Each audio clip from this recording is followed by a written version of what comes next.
Per hari ini kami laporkan untuk logistik permakanan kebutuhan dasar daripada masyarakat terdampak. Kalau 1 minggu ke depan kami masih tersedia. Wabarakatuh. Selamat siang, salam sejahtera bagi kita semua. Salam, Om Swastiastu, Namo Buddhaya, salam kebajikan. Yang terhormat Bapak Menteri Koordinator Bidang Pembangunan Manusia dan Kebudayaan, yang saya hormati Bapak Deputi 3 Penanganan Darurat, yang saya hormati Pak Sorni, yang saya hormati Pak Dandim, Pak Kapolres, dan Bapak Ibu sekalian yang kami hormati.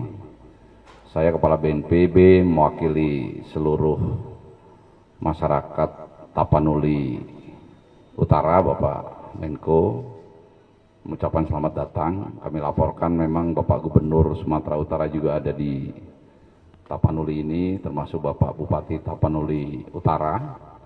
Tapi mungkin semuanya sedang bergerak ke lapangan, Bapak. Jadi mungkin tidak bisa kami hadirkan, tetapi nanti pada saat Bapak berkunjung ke lapangan, para pejabat itu akan mendampingi.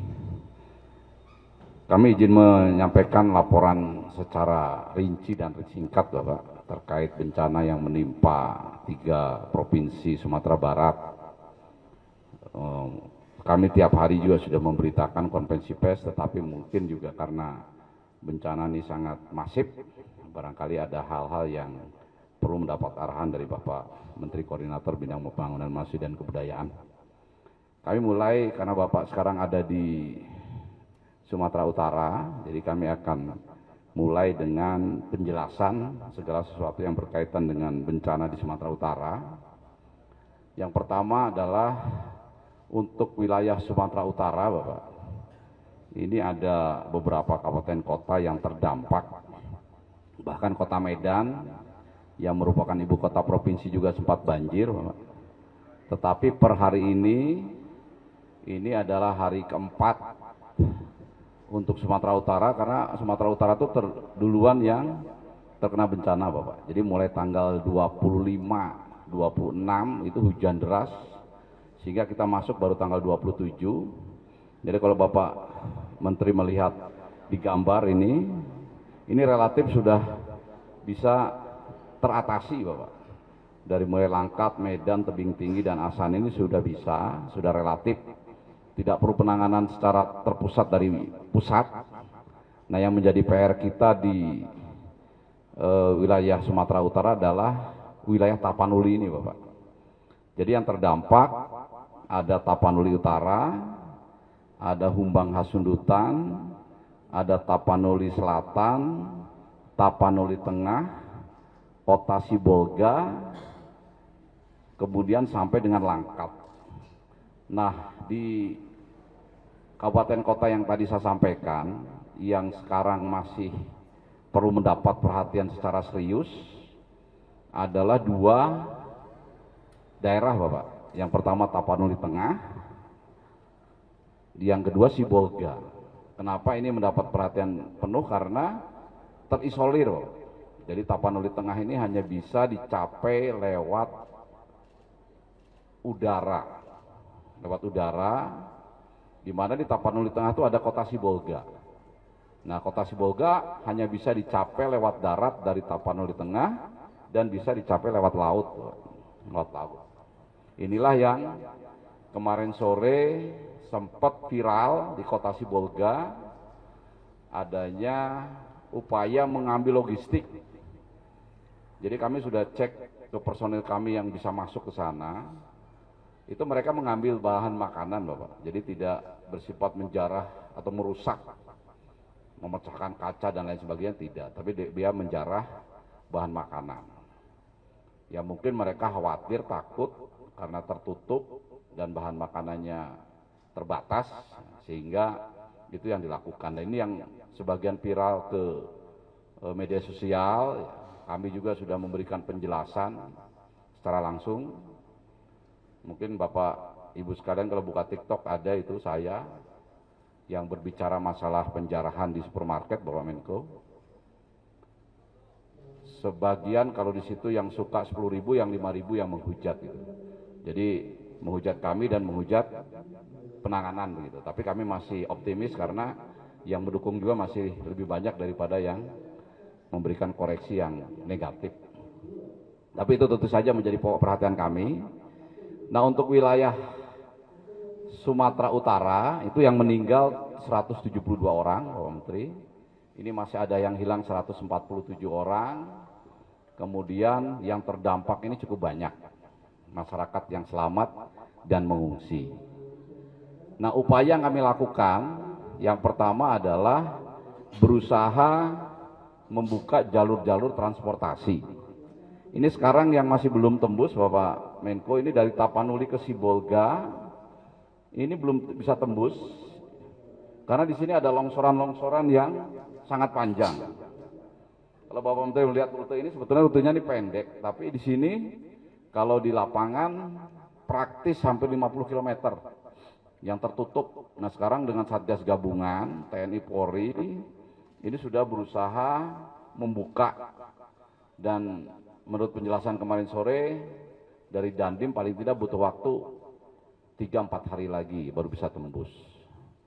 Di sini ada banyak pejalan berkendaraan yang terjebak, Pak Menteri, karena sudah di tengah-tengah di sini, dia mundur juga dia nggak mau ke Tapanuli Utara, dia mereka menunggu tembusnya jalan menuju Sibolga.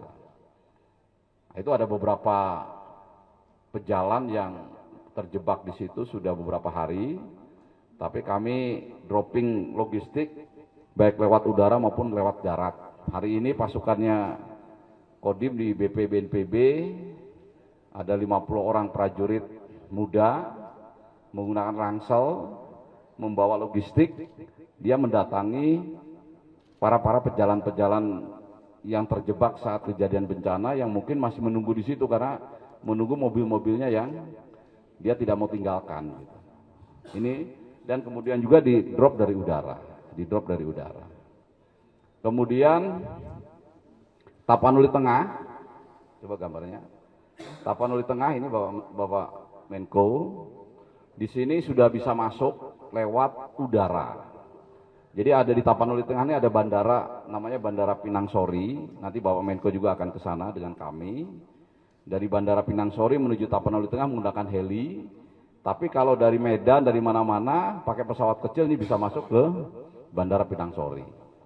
Logistik untuk Sumatera Utara, ini kami punya 3 buffer stock di Bandara Suwondo, di Bandara Silangit sini, Bapak Menko, dan di Bandara Pinang Sori.